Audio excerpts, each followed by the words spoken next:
This is my time. I'm on the rise, can't hold me down, I'm too fly. This is my time. Ready to shine, brighter than all of the lights. Cause when it's game time, seconds away and the game's on the line. There ain't no doubt in my mind. Beating the buzzer like, this is my time. This is my time. This is my time.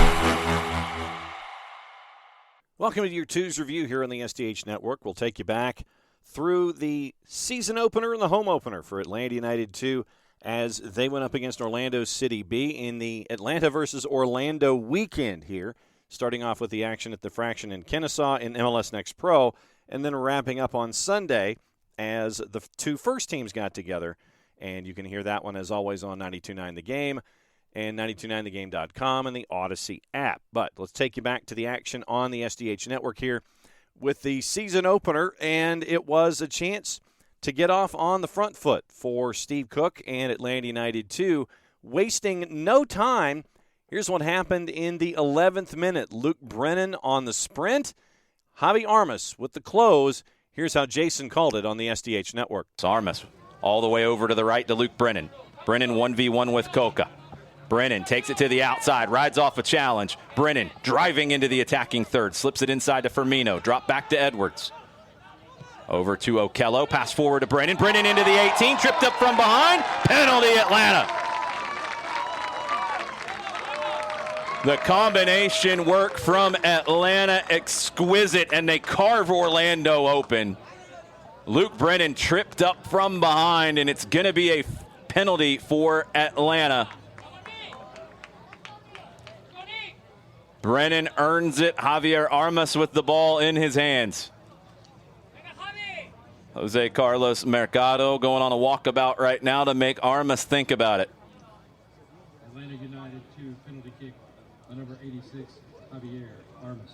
Brennan got in behind. He beat Cooke in the 1v1. Drew the contact, drew the penalty. And Javier Armas stepping to the spot. 11th minute. Armas about 6 steps back behind the ball. Whistle blown. Armas staring it down. Mercado in goal. There's the whistle. Javier Armas! Goal, goal, goal. Atlanta United 2.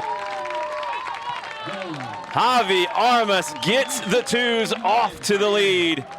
Earned by Brennan, put away by Armas, and Atlanta leads Orlando 1-0. Then back comes Orlando City B 14 minutes later with Atlanta United 2 up 1-0. It was contact in the box with Efren Morales that would even up the score. Freeman inside to Solis. It's a good no call there from the referee. Solis spins to the right, drives forward, dribbles past Okello. Solis up the right side to Freeman. Freeman back into the 18. Solis hits the brakes. Burner comes out and claims it. Orlando penalty. Morales was there defending. And Solis on the dribble hit the brakes. Burner was coming for it. As he cut it back, he's not getting back to it. Burner's able to get up off his knees and claim it.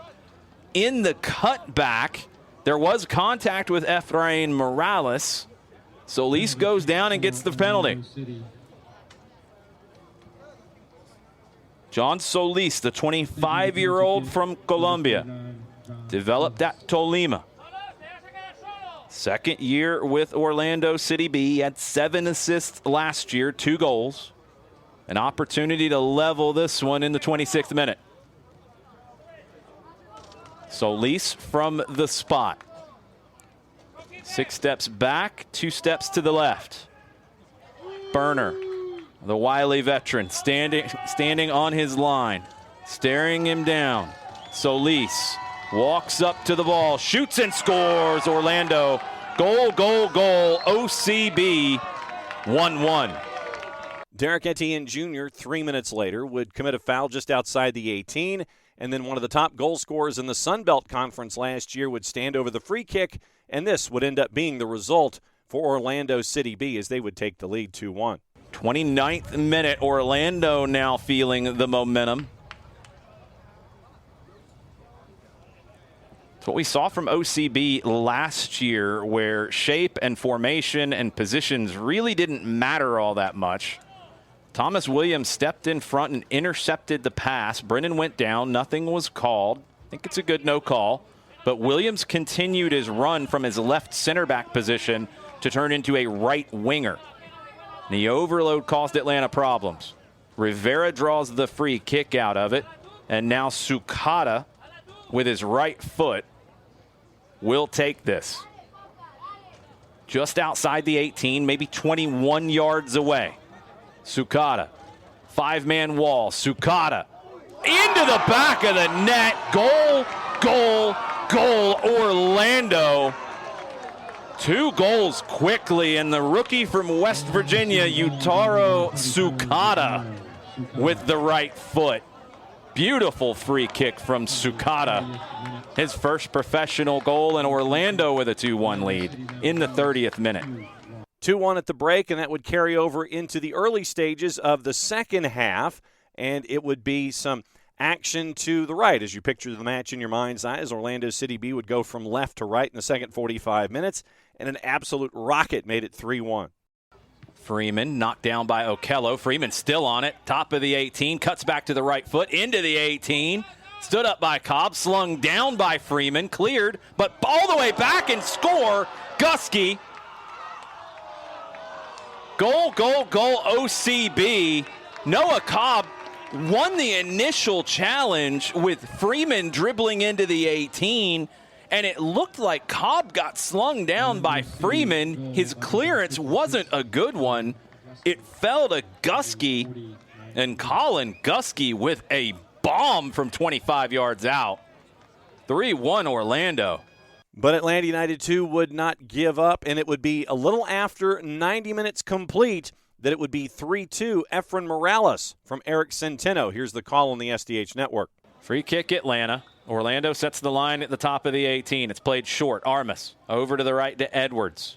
Up the right flank to Centeno. Centeno attacking third. Takes it to the end line. Cross to the back post. Morales! Goal! Goal! Goal! Atlanta United 2. Efrain Morales.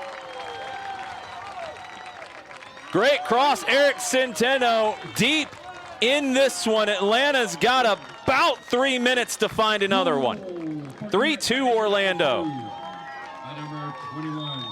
Morales with the goal. Centeno with the assist. 3-2. And Atlanta's got to launch everybody forward as much as they can. 3-2 would end up your final score for the home opener and the season opener for Atlanta United 2 going up against Orlando City B and MLS Next Pro. One of 2 matches on your Saturday. Here's the post-game show as it aired on the SDH network with myself, with Madison Cruz, and with Jason Longshore taking you through all the action and all the activity of the first match day in MLS Next Pro. Enjoy. Welcome back to Fifth Third Bank Stadium. First round of action at the Fraction in the 2024 MLS Next Pro season goes to Orlando City B. 3-2 winners over Atlanta United 2. But once again, the way that this series has gone, 4 times these 2 teams have met. The series is now officially split at 2 wins apiece, but last season when they met 3 times, it was 4 goals. It was 4 goals, and then it went to PKs. It was 5 goals, and today it's 5 goals. 3-2, the Young Lions get the win over Atlanta United 2. The postgame show brought to you by our friends at Kaiser Permanente. Kaiser Permanente for all that is you. We'll go over the goals, go over the stats, let you know what else is going on around MLS Next Pro. There is one other game going on that is north of 99 minutes, and it's tied right now at Fort Finley. We'll let you know what's going on with Huntsville City Football Club and Chattanooga FC coming up here in short order. We'll also get the thoughts of Jason Longshore after he called a wild one. That's the way that it started off here in 2024 for Atlanta United 2 and MLS Next Pro. Going over the goals in the match, once again, Atlanta United 2, 12th minute, Javier Armas converts the PK as Luke Brennan was brought down inside the 18. So Armas converts, made it 1-0. Solis, then 14 minutes later, converts after contact with Efren Morales. He goes down. He'll convert in the 27th. So after 27 minutes, we are tied at 1. Then a Sukata free kick after a foul by Derek Etienne Jr. just outside the 18. Tsukada slams it home, and it is 2-1 after 30 minutes. That was the score at the break. And then Gusky puts an absolute rocket past John Berner that made it 3-1 OCB 4 minutes into the second half. And then all of the chaos that ensued as Atlanta United 2 was trying to chase after a margin-closing goal and then possibly an equalizer. 3-2, Efren Morales at about 90-54, a header on the assist from Eric Centeno, and 3-2 would eventually be your final score here at Fifth Third Bank Stadium here in Kennesaw. Looking at your stats on the day for this particular matchup involving Atlanta United 2 and Orlando City B, we had mentioned how the possession was and the passing and all of that. So let's get you into these final numbers.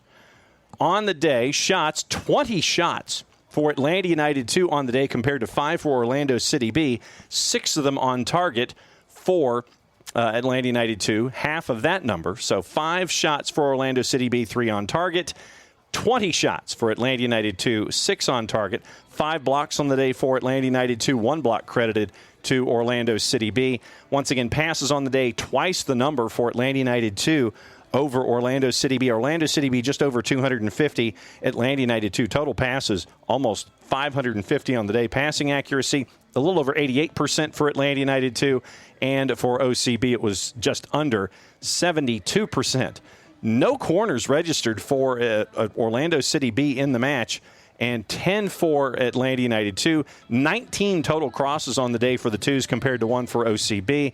The lone offside call went to Orlando City B on the day. 4 saves for Mercado, who had to really come up clutch, especially at moments in the second half late. 4 saves on the day for him, no saves for John Berner. 30 clearances on the day for Orlando City B compared to 7 for the 2's. Fouls, we had mentioned that it was 14-7. Atlanta United 2 had the larger number of the 21 fouls called in the first half. So in the second half, 11 fouls called on Orlando City B and only 3 fouls called on Atlanta United 2. So on the day, 35 fouls in total. Orlando City B called with 18, 17 for Atlanta United 2. Yellows on the day, 4 for Orlando City B and 1 for Atlanta United 2. That was on Noble Okello, and that one was in the first half. Once again, you mentioned shots and shots on target. 3 goals for OCB on the day. All 3 of those came from shots on target. 1 shot off target on the day. 1 block for OCB for Atlanta United 2. 6 on target, 2 in the back of the net, 9 off target, 5 blocks, and that's how you end up with 20 shots on the day. The one other matchup that is going on in MLS Next Pro, simultaneous 3 o'clock start, and it was a wild one involving Huntsville City Football Club visiting Fort Finley Stadium, and it was a back and forth one all day long, and it finished up with 2 goals on each side for the home side, Chattanooga FC, in their MLS Next Pro debut, and for Huntsville City Football Club as they were on the road. Great rivalry that is building there, and it is going to PKs. So it's tied at 2, and they're going to PKs to see who gets the extra point on the day. Obviously, we'll keep an eye on that one as we go and see what happens here with both teams literally lined up just inside center circle, staring at one another, and they get to figure out who gets the extra point. That's your rundown for all of your stats, all your numbers, and the goals that happened here at Fifth Third Bank Stadium. When we come back in 2 minutes, we'll put a bow on this one. The series all-time now tied at 2 wins apiece. Orlando City B, 3-2 winners over Atlanta United 2 here at Fifth Third Bank Stadium. The post-game show brought to us by our friends at Kaiser Permanente and at KP Georgia. Kaiser Permanente, for all that is you. Stick and stay. We'll put a bow on this one and get you ready for the 2024 season with Atlanta United 2 and MLS Next Pro. We'll be right back after this.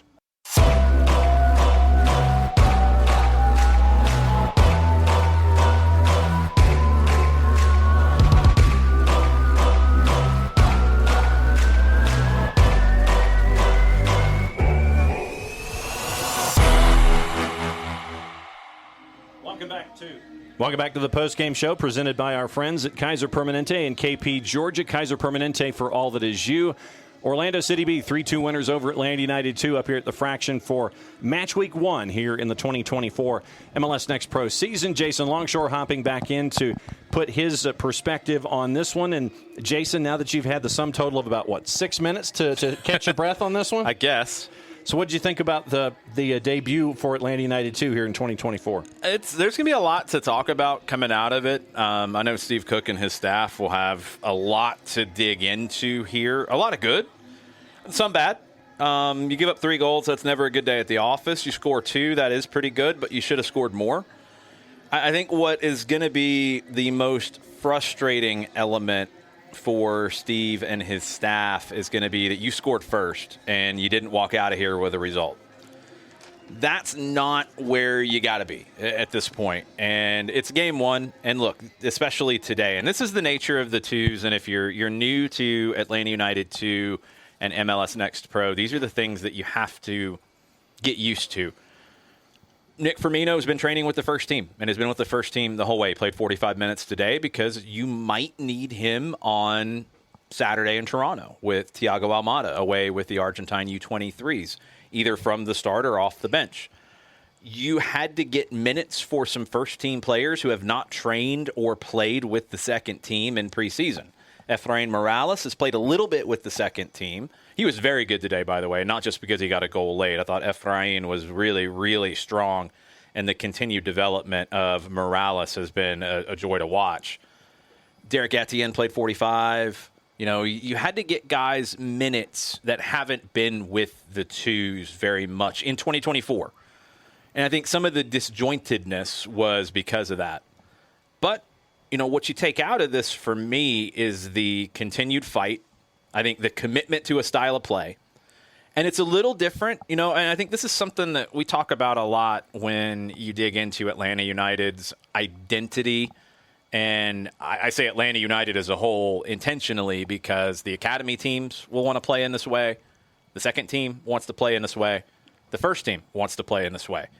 However, what changes it are the different ingredients in those teams. And I think in this team specifically, you have a very different kind of ingredient in Javier Armas, continuing the cooking analogies that were delivered in the pregame show. Yes. You know, it's Javier Armas is a very different kind of holding midfielder than Bartosz Slisz, for example, if you're comparing first team to second team. Is he as fast and cover as much ground? No, he's not. He's a different kind of player. So you have to adapt to his pace and the way he controls the pace. And I thought Javi did a really good job today of slowing things down when he needed to slow things down and speeding things up when he needed to speed things up. I've been a little concerned for him about the pace of play at the professional level and what that would look like. And he was fine today. He managed that well, didn't seem to get caught in anything defensively and handled everything that he needed to handle. But you're going to play differently in your build-up with Armas because he's a different kind of player. So that takes a little bit of adjustment. I really liked when Alan Carlton came on. And Alan Carlton he's just a fascinating player to me because he's so technical and he's so good with his passing. You want the next element for him to be what we saw drawing the foul late in the match on the right side and taking shots. He had one opportunity, and I didn't get to say it in the call because it was so frenetic at the end, but he had the ball played across to him about 25 yards from goal pretty late.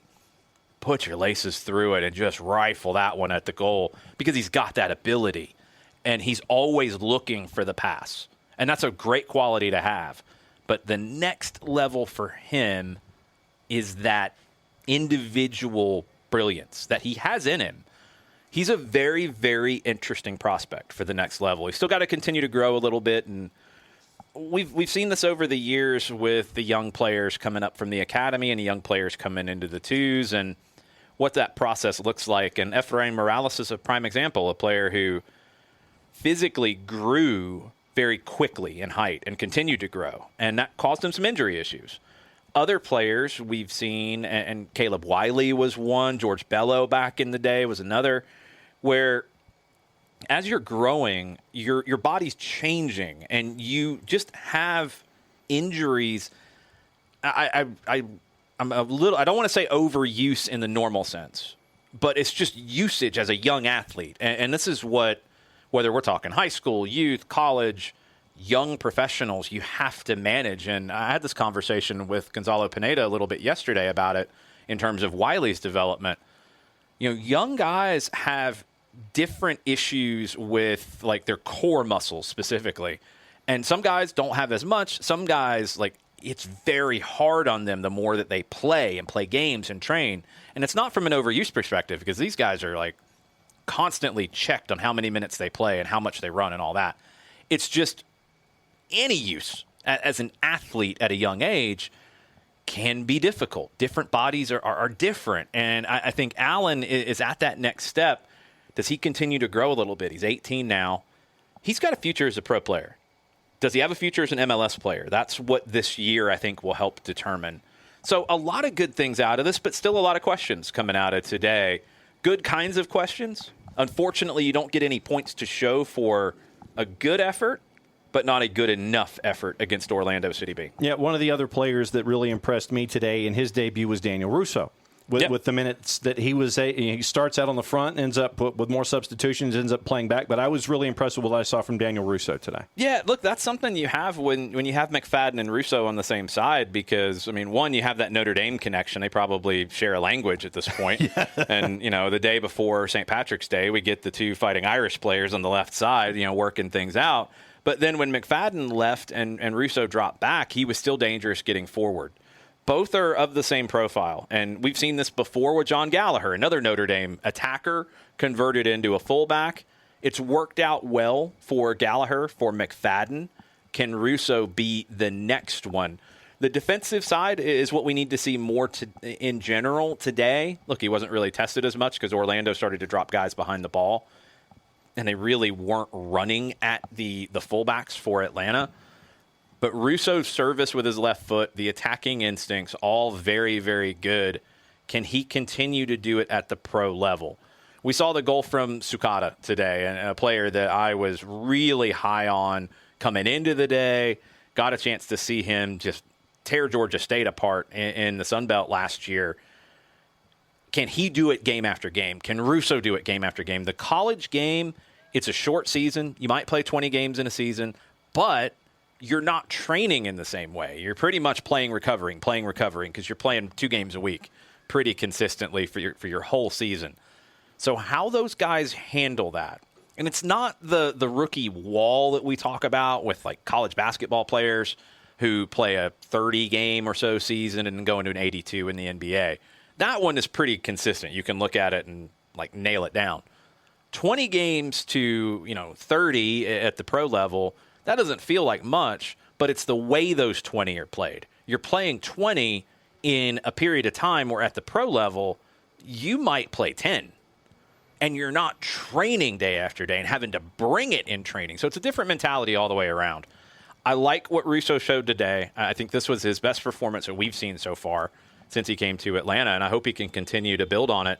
But that's the process with this team, is building on what you see in the first training session to the second, what you see in the first game to the next one. Post-game show presented by our friends at Kaiser Permanente and KP Georgia. KP Georgia, for all that is you. You want to try a little technology here? We could try a little technology. All right, let's see. We have the sound from Steve Cooke from the early rounds of the post-match. And so we will see if by hitting a particular button we can hear from Steve Cooke and Tyler Pilgrim and Matty Cruz on the 1s and 2s. Fingers crossed. It's like there's some assembly going on here. And it's not coming through where it's supposed to, John. Not coming through where it's supposed to. How about you do this? Because I know the technology may be a little bit better. You want to go to commercial and come back? Yes. We'll go to commercial, and then we will try to make this happen so you can hear some of the post-game from Steve Cooke from downstairs. We'll be right back on the SDH Network right after this.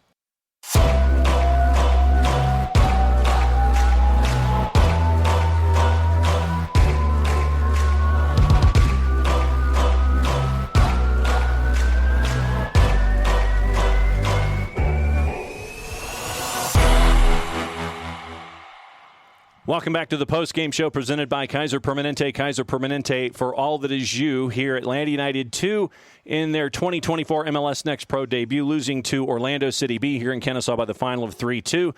Post-match comments from head coach Steve Cooke right here. All right, so Coach, obviously not the start to the season that you guys wanted, but what were some of the takeaways from your perspective of the match? No, I think in terms of performance, it was. We played well, and certainly as the game went on and we grew into the game, the second half, I thought we made some good adjustments and played really, really well.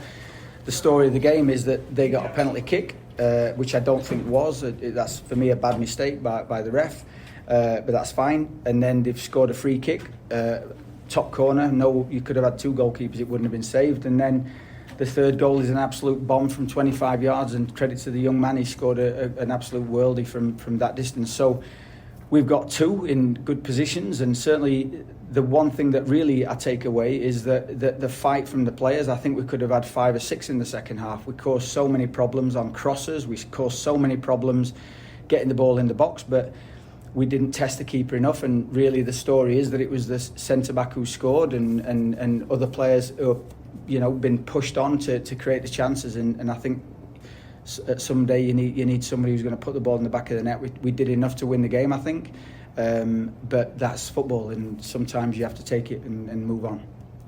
How did you assess the chemistry of the team? You had some new players, Javier Armas, one of them, who had a great performance today for you guys. How do you assess the chemistry in the group so far from today? Fantastic. This group of players are nothing but a credit to themselves and the club. They're a wonderful group of players. They work hard every single day. They are committed teammates. It's not like they're trying to stitch each other up. They are really, really great people.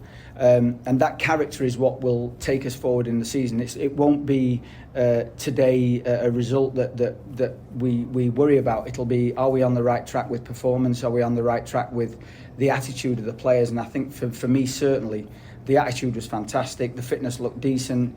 We caused them all sorts of problems in the second half, and the only difficulty is that we didn't have somebody in the penalty area to put the ball in the back of the net when we created those chances. That was the only, I think, big thing for me, is that we didn't have that player who could put the ball in the net. Speaking of chemistry, have there been any challenges coming into the season with such roster turnover that you had from last season coming in? No challenges whatsoever. It's way better. It's way better players, better people, harder working. The energy is fantastic. So the turnover has been great, and credit to the scouting group for that. And obviously, you get first team players coming in today. Some are coming back to fitness. They haven't played in quite a while, which is great that we can give them that opportunity. And then, again, towards the end of the game, I thought we were fantastic with a group that looked very hungry to win the game. And that, for me, will be the big thing. But there's been no... The players are totally faultless today in that regard. They gave everything they could have, and they played some really good stuff. I would imagine... I've not seen anything that statistically those that choose to look at statistics will see that we've absolutely dominated the game, and we've created the most chances and expected goals and all this stuff. But that's not how you win games. You win game with human beings and being in the right place at the right time and taking the opportunities when they're there. So we might have caused them some problems from certain issues, but I think the story is we should have scored more goals. So you had Gallardo on the left, and y'all were tearing Orlando's left side apart, especially in the final 30 minutes. Was that a tactical decision? Was that something that you guys recognized? Yeah, I mean, look, we've played in there, we've trained in there. Mati Gallardo has been really a left-sided player for us who comes inside, and then he can run from there, and Daniel Russo then can join in on that left flank, and we've done a really good job in pre-season with that combination. And I think what you saw in the last 30 minutes is a group that looked well drilled, looked like they would cause all sorts of problems. I think Daniel Russo was excellent when he came on. I thought Mati Gallardo was terrific when he came on. All of the subs were terrific, and I think actually Matt DeGeni as a 9 coming on for the last 15-20 minutes, I thought caused real problems, and I thought I was actually thinking he might get the goal. So I think Eric Centeno got the assist for the goal, and I thought he was absolutely brilliant when he came on, and Alan Carlton as well, in a difficult circumstance for him, came on and really did well. So I think the 5 subs made a big difference to the game and did a really great job.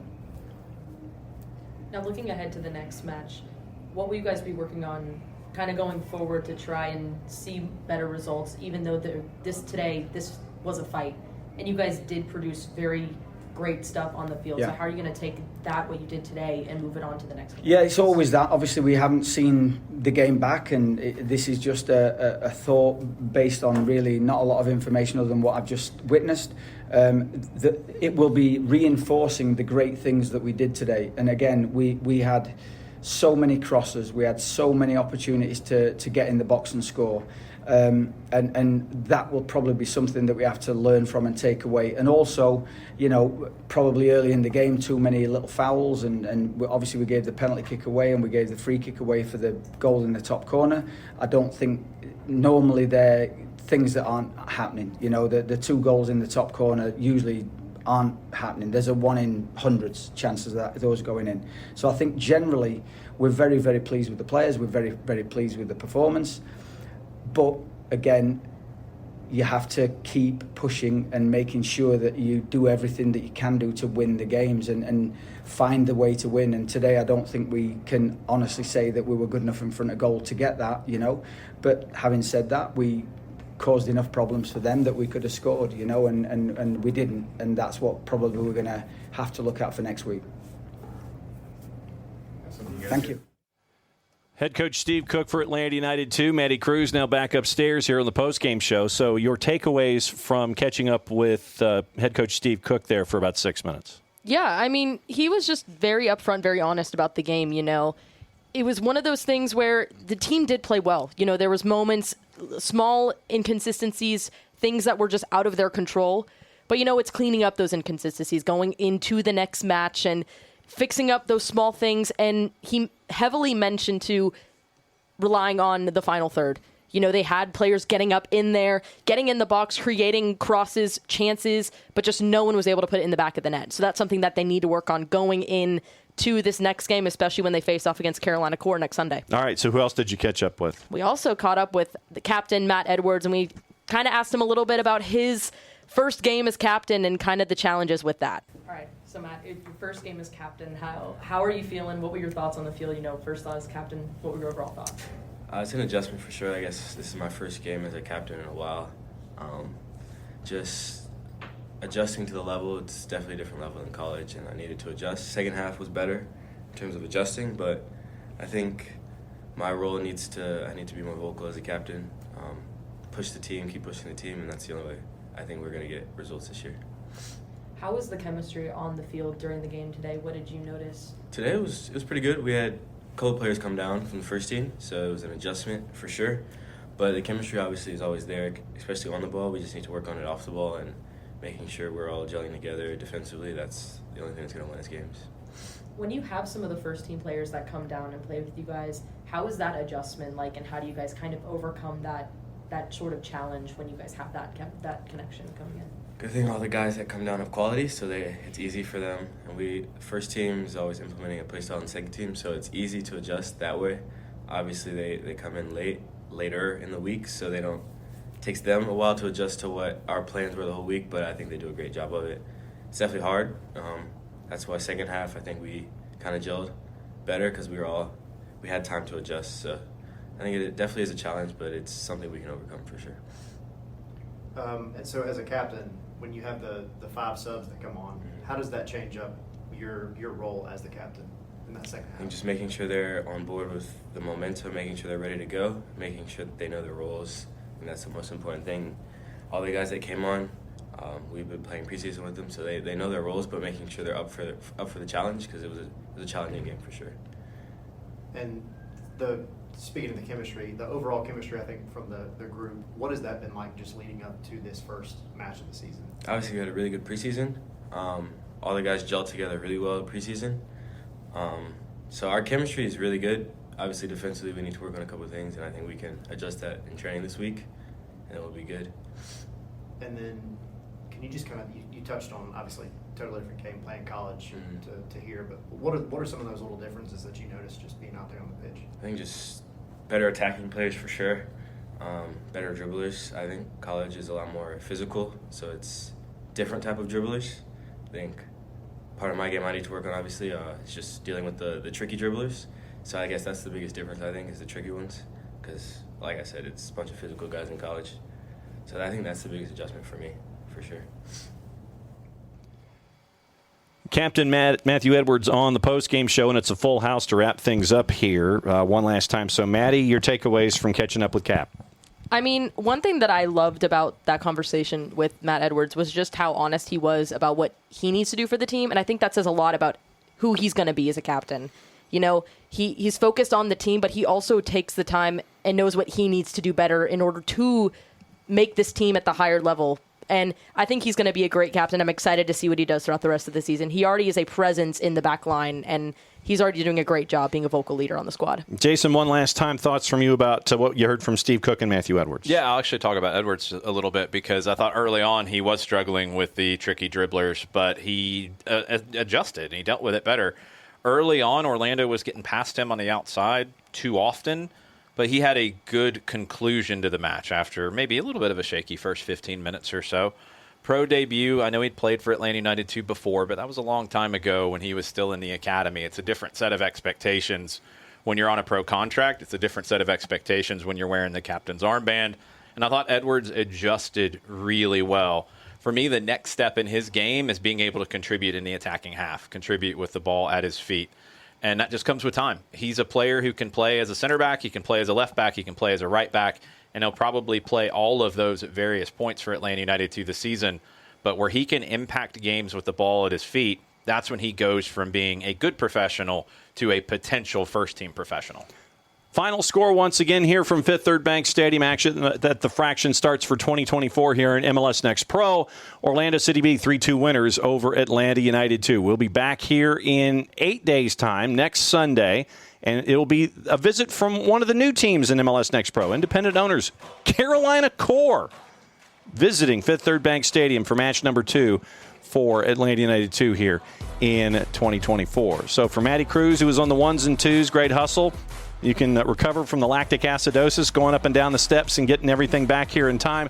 Jason is always on the call. I am John Nelson. Thanks for hanging out with us here on the SDH Network.